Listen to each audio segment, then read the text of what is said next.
নির্বাচন জটিলতার অবসান হওয়ায় সাইডলাইনের বিনিয়োগকারীরাও ফিরতে শুরু করেছেন। ইনফরমেশনটা এসেছে যে গভর্নমেন্টের উচ্চ পর্যায়ে এই বিষয়টা নিয়ে খুব তৎপর তারা। তো একটা গ্রোথ কোম্পানির যদি ভালো মেরিট থাকে সে হয়তো বা মার্কেট পিতে নাও আসতে পারে। ইউরোপ, আমেরিকা থেকে শুরু করে এশিয়ার বড় শেয়ার বাজারগুলোতে নেমেছে ধস। আপনার মোটামুটি ভাবে কিছুটা রিগেইন আমরা করে ফেলছি। এখানে একটা সামগ্রিক যে ফেলিউর হয়েছে আমাদের রেগুলেটর, আমাদের ব্যাংকের পরিচালনা পর্ষদ। স্বাগত দর্শক, দেশের শেয়ার বাজার নিয়ে নাগরিকের বিশেষ আয়োজন শেয়ার টকে আপনাদের সঙ্গে আছি আমি সানি আহমেদ। শেয়ার টক অনুষ্ঠানটি পরিবেশিত হচ্ছে ব্র্যাক ইপিএল স্টক ব্রোকারেজ লিমিটেডের সৌজন্যে। টানা পতনের পর অবশেষে সূচকের উত্থানে সপ্তাহ শেষ করেছে পুঁজিবাজার। মার্জিন বিধিমালা 2025 স্থগিতের জন্য আদালতে রিট দায়ের করেছেন বিনিয়োগকারীরা, যার সমাধান আসতে পারে চলতি সপ্তাহে। ফোরসেল বন্ধ থাকায় পতনের ধাক্কা সামলিয়ে আবারও ঊর্ধ্বগতির প্রস্তুতি নিচ্ছে পুঁজিবাজার। এছাড়া নির্বাচন জটিলতার অবসান হওয়ায় সাইডলাইনের বিনিয়োগকারীরাও ফিরতে শুরু করেছেন। সব মিলিয়ে ঢাকা স্টক এক্সচেঞ্জে গেল সপ্তাহে সূচক 166.32 পয়েন্ট বেড়ে দাঁড়িয়েছে 4,869 পয়েন্ট। লেনদেন 216 কোটি বেড়ে সর্বমোট টার্নওভার হয়েছে 1,988 কোটি টাকা। এছাড়া বাজার মূলধন বেড়েছে 7,820 কোটি টাকা। এদিকে সপ্তাহ জুড়ে 383 প্রতিষ্ঠানের মধ্যে দর বেড়েছে 347টির, কমেছে 18টির এবং অপরিবর্তিত রয়েছে 4টির দর। যে হারে পতন হয়েছিল সে হারে না বাড়লেও ইতিবাচক সপ্তাহ পার করেছে চট্টগ্রাম স্টক এক্সচেঞ্জ। গেল সপ্তাহে সিএসসি সূচক CASPI 241 পয়েন্ট বেড়ে দাঁড়িয়েছে 13,642 পয়েন্ট। সপ্তাহ জুড়ে লেনদেন হয়েছে 46,77,00,000 টাকা। এছাড়া 275 প্রতিষ্ঠানের মধ্যে দর বেড়েছে 196টির, কমেছে 68টির এবং অপরিবর্তিত রয়েছে 11টির দর। দর্শক, চূড়ান্ত মার্জিন আইন স্থগিত চেয়ে আদালতে রিট দায়ের করেছেন বিনিয়োগকারী SM ইকবাল, কিন্তু ঘটনাক্রমে একই ইস্যুতে অন্য বিনিয়োগকারীরাও দায়ের করেছেন রিট, যে কারণে দুই রিট একত্রিত করে একটি মাত্র আদালতে হবে শুনানি। কিন্তু বাজারে এ নিয়ে চলছে নানা গুজব আর আতঙ্ক। আসলে এই রিট নিয়ে কি ঘটেছে সে বিষয়ে বিস্তারিত জানবো রিটকারীর কাছে। আমাদের যে রিটটা বিষয় হলো মার্জিন লোন নীতিমালা 2025 যে গেজেট বের হয়েছে তাকে চ্যালেঞ্জ করে আমি যে রিটটা করেছি, সেই রিটের হিয়ারিং হওয়ার পর পরবর্তীতে একই বিষয়ে একই লয়ার জনাব কামাল হোসেন তিনি অন্য একজন মানে ক্ষতিগ্রস্ত বিনিয়োগকারী আরেকটা রিট অন্য একটা আদালতে উপস্থাপন করেন। এই কারণে দুটো রিটের যেহেতু মেরিট সেম এবং লয়ার সেম, সেজন্য আমি যে সবার পক্ষে ক্ষতিগ্রস্ত বিনিয়োগ পক্ষে যে রিটটা করেছি সেটা যে রুলসটা জারি করেছিল এবং অর্থাৎ তাদের কারণ দর্শানোর নোটিশ দিয়েছে যে 7 দিনের ভিতর তারা এর জবাব দিতে হবে। তো সেইটার ফয়সালা না হওয়ার আগেই আরেকটা রিট যখন একই বিষয়ে একই লয়ার করেছে অন্য একটা কোর্টে, সেটা হলো সেই কারণে লয়ার আদালত এটাকে মানে ধরে নিয়েছে যে আমরা আগে রিটটা আমি যেটা করেছি সেটাকে সাপ্রেস করা হয়েছে, সেটাকে গোপন করা হয়েছে এবং আমাদের পক্ষে যখন এই রায়টা এসেছে তখন অ্যাটর্নি জেনারেল অফিস থেকে আপত্তি করা হয়েছে যে না, এটা তো উচ্চ আদালতে এই রিটটা চলমান, কেন একই লয়ার আরেকটা রিট করলেন। এটা আদালত আমলে নিয়ে আমাদের আইনজীবীর উপর ক্ষুব্ধ হয়েছে এবং সেটাকে স্টপ করে একই মার্জ করা হয়েছে। যেমন ওই যে 5টা ব্যাংকের যেমন মার্জার বলি আমরা না, এই দুইটা রিট মার্জ করে ওই সেম আমি যেখানে করেছি সেই কোর্টে তারা সোপর্দ করেছে যে ওইখান থেকে সিদ্ধান্ত হবে, যেহেতু একই বিষয় একই রিট, তার সেই জন্য ওইখান থেকে আমারটাই যেটা এটাও তাই, সেজন্য আমার রিটটাই রেখে এই রিটটা স্টপ করেছে। এখন অনেক মিডিয়ায় বা অনেক লোক এটার ভুল ব্যাখ্যা করেছে যে এটা খারিজ করে দিয়েছে। খারিজ এবং স্টপ করা এই দুটো ভিন্ন জিনিস।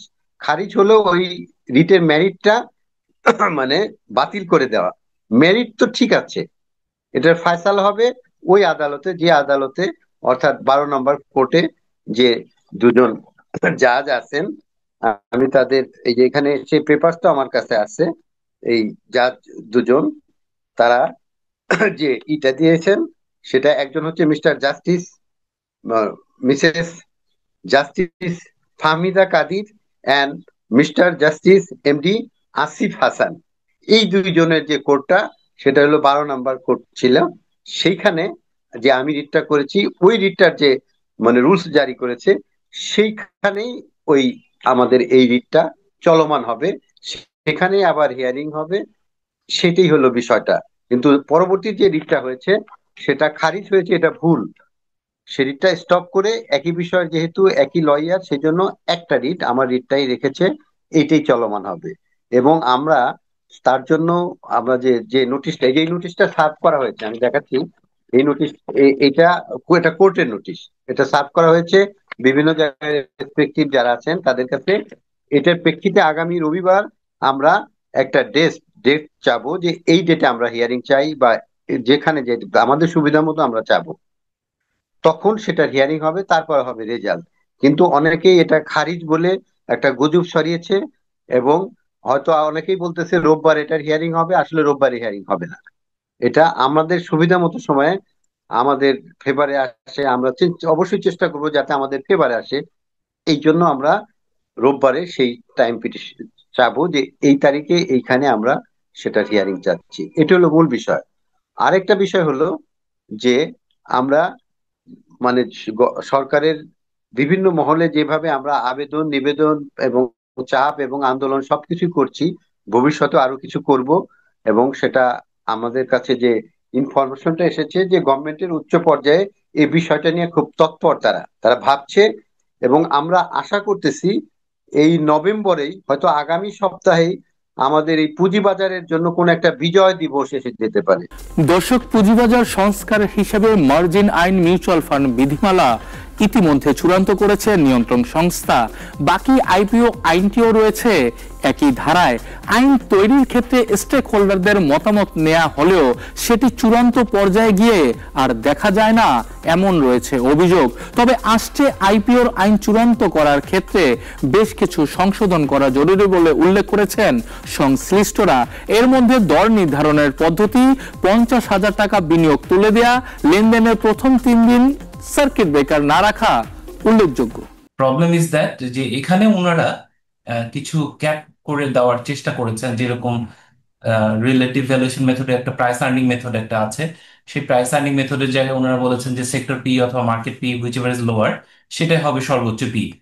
তো একটা গ্রোথ কোম্পানির যদি ভালো মেরিট থাকে, সে হয়তো বা মার্কেট পিতে নাও আসতে পারে।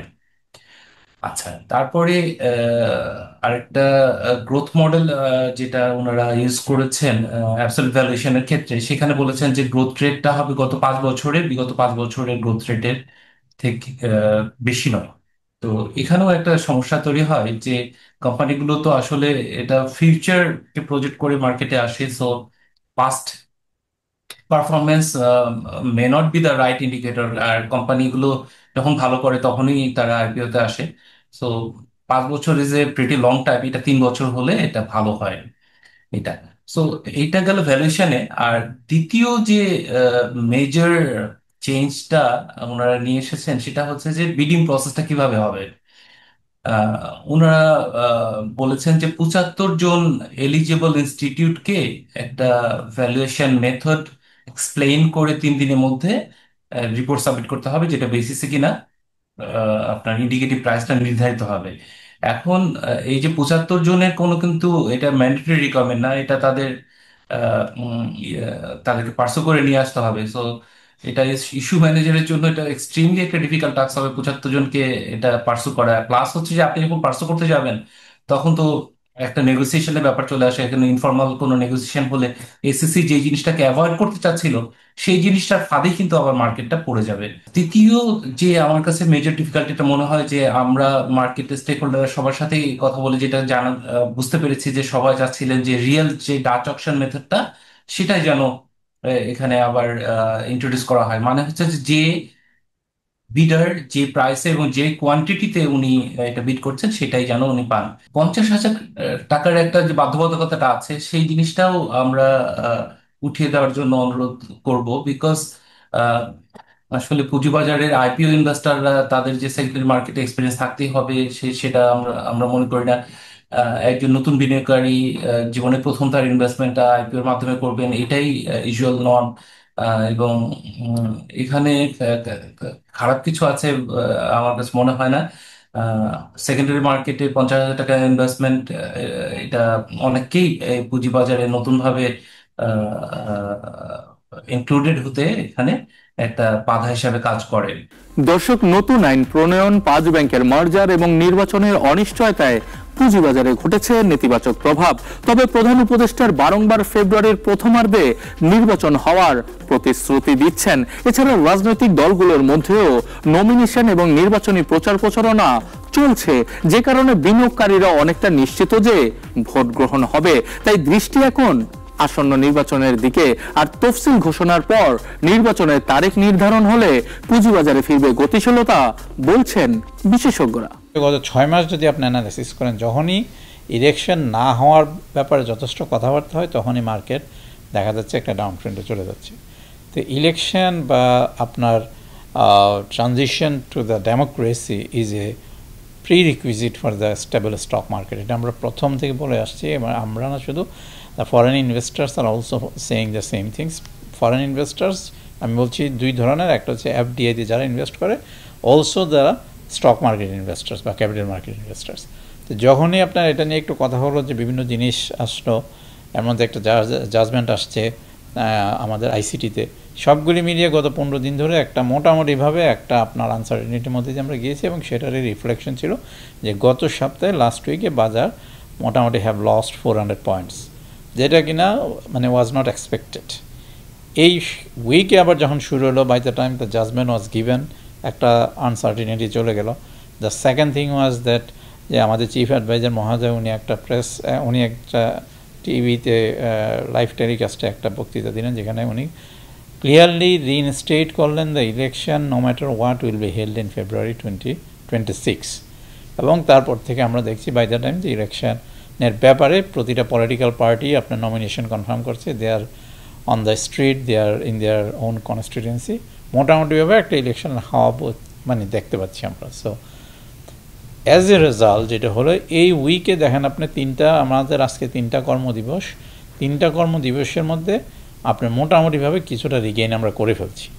আচ্ছা, দেন অ্যাগেইন আপনাকে বুঝতে হবে যে আমাদের একটা রিফর্ম প্রসেসের মধ্যে দিয়ে যাচ্ছি। রিফর্ম প্রসেসটার মধ্যে দিয়ে আপনি যখন এই ট্রানজিশনাল টাইমটা দিয়ে যাবেন, তখন সবসময় আপনার এখানে অনেক ধরনের কনফিউশন ক্রিয়েট করে, কারণ রিফর্ম কখনই ক্যানট ফেভার 100% পিপল আর investors in the market. So এখানে কারো আপত্তি থাকবে, কারো অ্যাকসেপ্টেন্স থাকবে, সব মিলিয়ে আমাদেরকে এটা একটা সময় নিয়ে অ্যাডজাস্ট করার জন্য সেই সময়টা নিচ্ছে। এর মধ্যে যে একটা রিট হয়েছে, one writ has been address, the other writ is pending, এই ইস্যুগুলি আমাদেরকে মনে রাখতে হবে। এবং এখন যদি আপনি আমাকে জিজ্ঞেস করেন, ইলেকশনটা মোটামুটিভাবে আমরা নিশ্চিতভাবে বলতে পারি যে ইলেকশন হচ্ছে, এবং ইলেকশনের ডেটটা যখন ডিক্লেয়ার করবে তখন বাজারে মোটামুটিভাবে একটা স্থিতিশীলতা ফিরে আসবে। 5 ব্যাংক জোরপূর্বক মার্জ করিয়ে বিনিয়োগকারীদের করা হয়েছে নিঃস্ব, স্টক এক্সচেঞ্জও রাখা হয়েছে লেনদেন বন্ধ। কিন্তু সরকারের পক্ষ থেকে বলা হয়েছে সাধারণ বিনিয়োগকারীরা কিছু হলেও পাবেন। এ ব্যাপারে ঢাকা স্টক এক্সচেঞ্জ কি ভূমিকা পালন করছে, বন্ধ থাকা লেনদেন কবেই বা চালু হবে, সে বিষয়ে স্টক এক্সচেঞ্জের চেয়ারম্যানের কাছে জানবো বিস্তারিত। 5টি ব্যাংকে যে একীভূত করার সিদ্ধান্ত সরকার নিয়েছেন, বাংলাদেশ ব্যাংক সেটি বাস্তবায়ন করছেন। তো সেক্ষেত্রে যে এটা খুবই একটা অনাকাঙ্ক্ষিত ঘটনা, এবং আমাদের যে প্রচলিত আইন আছে সেখানে আমানতকারীদের 2 লক্ষ টাকা পর্যন্ত তাদের আমানতের সুরক্ষা দেওয়ার বিধান আছে, কিন্তু সেখানে 75 লক্ষ ফ্যামিলির আমানত আছে। সুতরাং সেখানে সরকারকে বিশেষ বিবেচনায় একটা ট্যাক্স পেয়ার্স মানি দিয়েই এই ব্যাংকগুলোকে রেস্কিউ করার নিতে হয়েছে, পদক্ষেপ নিতে হয়েছে। সেই ক্ষেত্রে যেহেতু একটা বিশেষ ব্যবস্থাপনা করা হচ্ছে, তাহলে লক্ষ লক্ষ পরিবার, সাধারণ শেয়ার হোল্ডার যারা, তারাও তো এই ব্যাংকগুলার যে অডিটেড ফাইন্যান্সিয়াল স্টেটমেন্টের উপরে নির্ভর করে ইনভেস্ট করেছিল, তো তারা তো তাদের পক্ষে তো ওই ব্যাংকগুলোর ভিতরে কি হচ্ছে জানার উপায় ছিল না। এখানে একটা সামগ্রিক যে ফেলিউর হয়েছে, আমাদের রেগুলেটর, আমাদের ব্যাংকের পরিচালনা পর্ষদ, আমাদের যে অডিটর, তাদের সবার সমন্বিত ফেলিউর এটা। সেই ক্ষেত্রে আমাদের সাধারণ শেয়ার হোল্ডাররা যাতে ক্ষতিগ্রস্ত না হয় এককভাবে, সেইটা দেখার জন্য আমরা বাংলাদেশ ব্যাংককে অনুরোধ করেছি, বিসেককে অনুরোধ করেছি, সরকারকে অনুরোধ করেছি। এখনও আমরা ডায়ালগ চালিয়ে যাচ্ছি এবং আমরা আশা করছি যে সাধারণ বিনিয়োগকারীদের জন্য কিছুটা হলেও ক্ষতিপূরণ সরকার দিবে, ক্যাশে না হলেও শেয়ার সোয়াপের মাধ্যমে। মিডিয়াতে একটা কমেন্ট করেছেন যে জেনারেল শেয়ার হোল্ডাররা কিছু পাবেন না।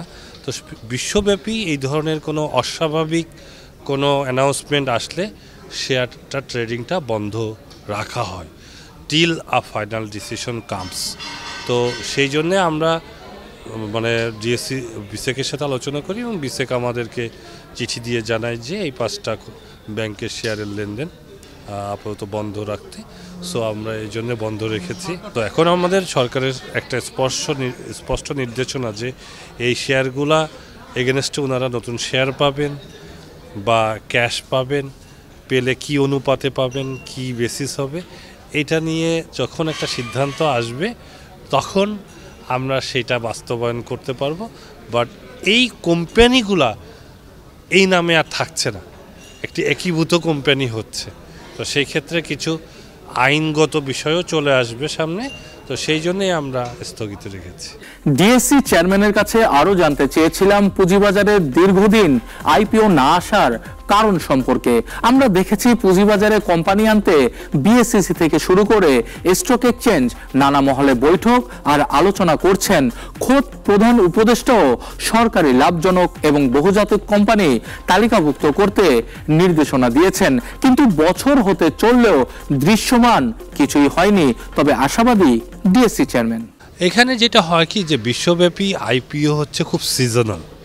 আপনি দেখবেন যে যখন মার্কেট করে বুলিশ থাকে তখন উদ্যোক্তারা আইপিওর জন্য লাইন আপ হয়, কারণ তারা তখন ভালো প্রাইস পাবেন। তো আমাদের জন্য একটা বিশেষ পরিস্থিতি তৈরি হয়েছে। দীর্ঘদিনের যে অনিয়ম, দীর্ঘদিনের যে অব্যবস্থাপনা, এইগুলা মার্কেটটাকে এমনভাবে সংকুচিত করে রেখেছিল।